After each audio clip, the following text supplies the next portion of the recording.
87 years ago, Volkswagen had not closed a single plant in Germany.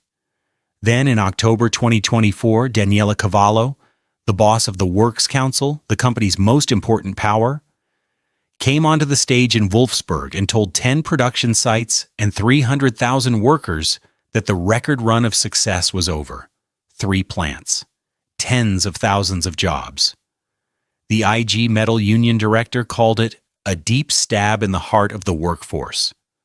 So after 70 hours of talks, the longest in the company's history, an agreement was reached by December 2024. 35,000 jobs lost by 2030. No more salary increases. Shutting down the Dresden plant in a year. Union leaders called it a miracle at Christmas. They were wrong. This was a wake-up call. Why? The problem with Volkswagen was never a company that was failing. It was about a continent falling down. The man who accurately predicted the failure was dismissed in July 2022. The company charged with delivering the future of Europe's batteries registered the biggest Swedish bankruptcy in modern history. Meanwhile, the Chinese automaker that didn't seem like a competitor to Stuttgart outsold Volkswagen in China by 1 million units. Welcome to the end of engineering in Germany, and for over a decade now, it has happened on schedule. If you like watching civilizations die, subscribe. Each Friday, we will open a new case file. The next one is already in the queue. Back to 2015. Volkswagen Group caught up in the Dieselgate scandal. The company will cost more than $30 billion.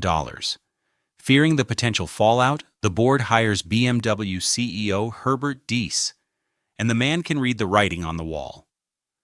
The future is no longer for mechanical engineers. It's owned by software developers. In 2020, Diess created a software unit called Cariad.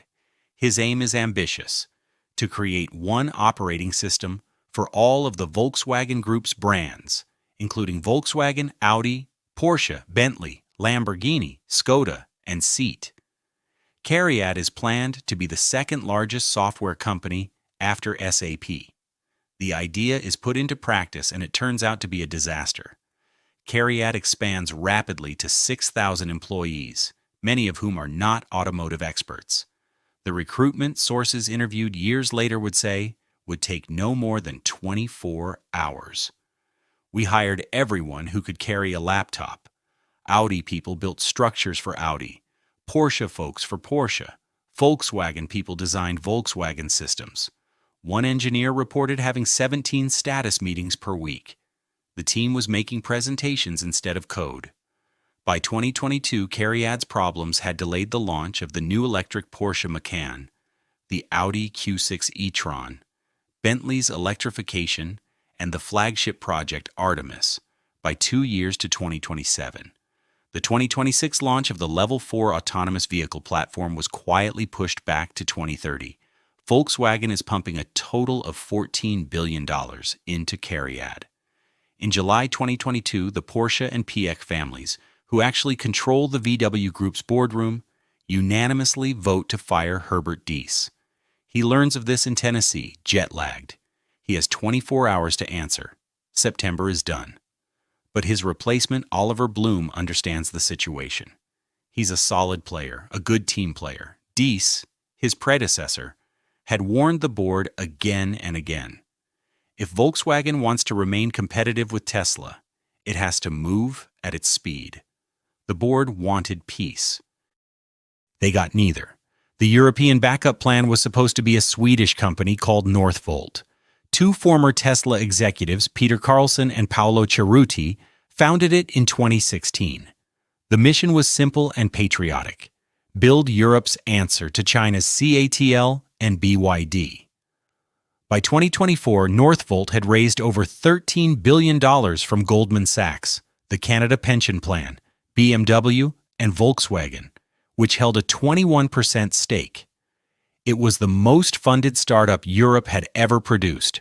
Its flagship gigafactory in Skellefteå, in northern Sweden, was supposed to power the entire European EV transition. It produced almost nothing.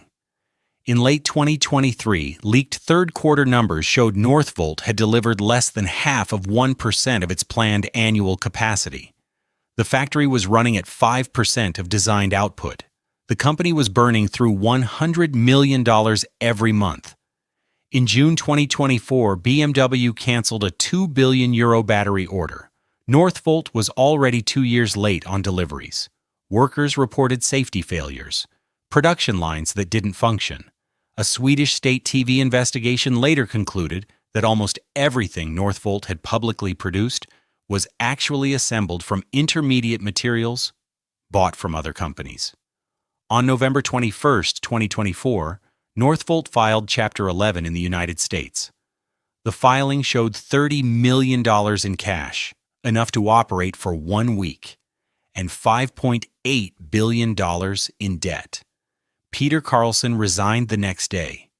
Court records later showed he had quietly taken approximately 200 million Swedish kroner in personal compensation before the collapse. He defended it publicly. In March 2025, Northvolt filed for bankruptcy in Sweden, the largest in modern Swedish industrial history. 4,500 people lost their jobs in Skellefteå. Many foreign workers were deported when their visas evaporated. The plant was eventually sold to an American startup called Lighten for a fraction of what was raised.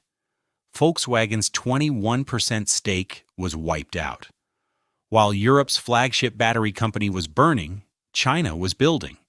In 2023, BYD ended Volkswagen's 15-year run as China's top-selling car maker. In 2024, BYD sold 4.21 million cars in China. Volkswagen sold 2.93 million. The same Chinese market that once produced 40% of Volkswagen's profits became the place where the company was losing the fastest.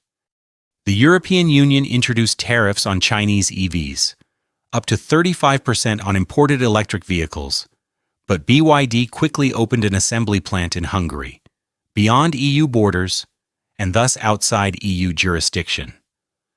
The old strategy, new technology, China did not only produce better cars, but it built them outside of the EU borders and outside of the jurisdiction of Brussels, and the price came when the bill reached suppliers.